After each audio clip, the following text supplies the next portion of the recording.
In 1895, Alexander Manly and his brother Frank Manly became co-owners of the Wilmington Daily Record, the only daily African-American newspaper in the state, as well as the nation, at that time.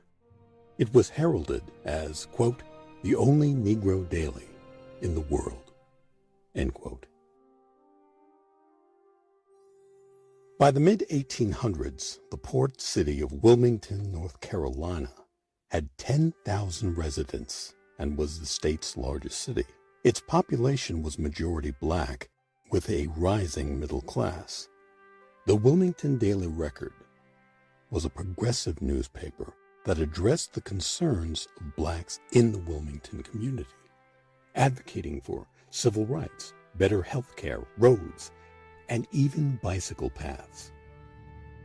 The newspaper's success attracted white advertisers, and its main editor, Alexander Manly, was very well respected in Wilmington. But this story is about how the two brothers lost their thriving newspaper business to extreme racial hatred in the course of only one day.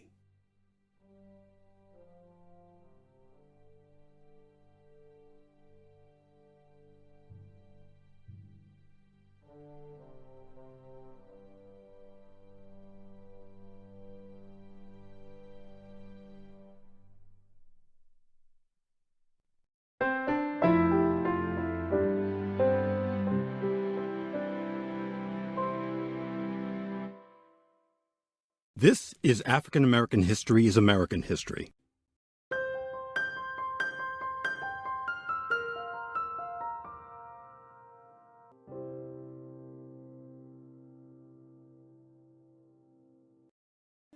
As black people's social, economic, and political power in Wilmington, North Carolina grew, so did racial tensions among white people. In August of 1898, Alexander Manly published an editorial condemning lynchings and rejecting the stereotype of black men as rapists of white women. Manly was responding to a speech by Georgia politician Rebecca Latimer Felton. Felton was a white supremacist, a member of Georgia's upper class, and the first woman to serve in the United States Senate, albeit for only one day. Felton was the last member of Congress to have been a slave owner. Newspapers across the country reprinted a transcript of Felton's speech. In it, Felton claimed African American men were having their way with white women and should be lynched, quote, 1,000 times a week if necessary, end quote. Rebecca Latimer Felton was the poster child for hypocrisy and racism. She fought for white women's suffrage while decrying voting rights for black people, arguing that it led directly to the rape of white women. Alexander Manly's rebuttal to Felton's article in the Wilmington Daily Record only helped to further enrage white Democrats, who were already stoking racial tensions to promote white supremacy and reclaim power in North Carolina's state legislature. On November 8, 1898, New Hanover County's Democrats used threats and intimidation to keep blacks from voting. Pro-Democratic Party election officers tampered with the returns. Because of these tactics, the Democrats swept the election.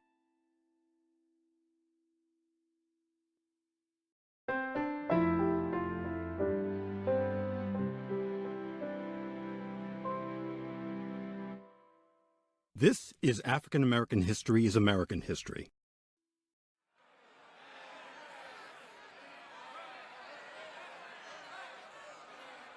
On November 10, 1898, just 2 days after a deeply contested election, a violent mob of armed white men descended on the office of the black-owned newspaper, the Wilmington Daily Record.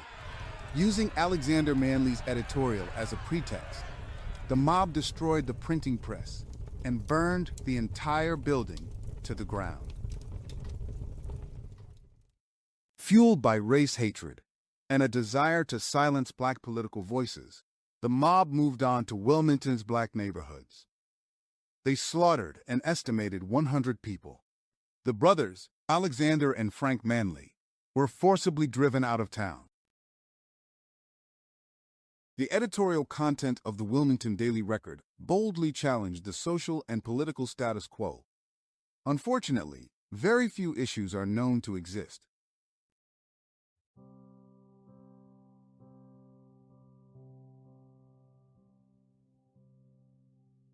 After being driven from Wilmington in 1898, Alex and Frank Manley relocated to Washington, D.C. Alex later moved to Philadelphia, where he became a painter and helped establish the Armstrong Association and the African American Newspaper Council, precursors to the National Urban League. Frank Manley moved to Alabama and taught at Tuskegee University.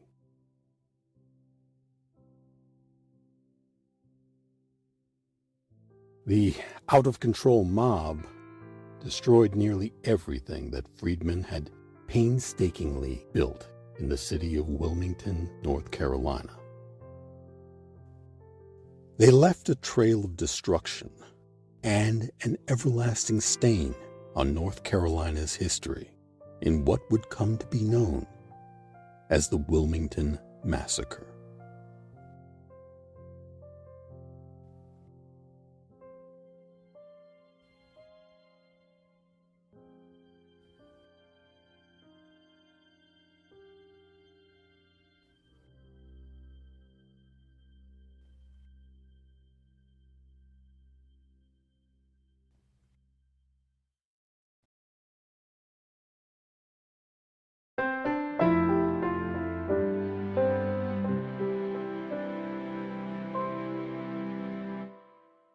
This is African American History is American History.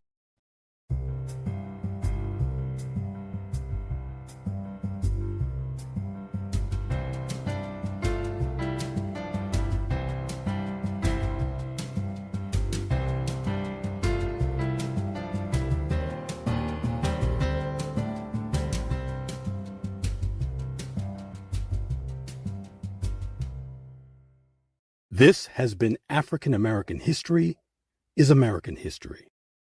I'm Harlan Kearsley, and on behalf of everyone involved with African American History is American History, thank you for listening.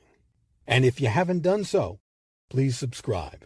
Once you do, you'll be notified as soon as new episodes are posted.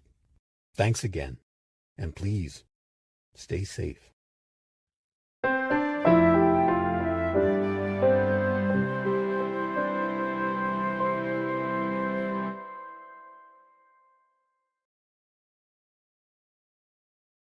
African American History is American History. Copyright H.C. Kearsley, 2025.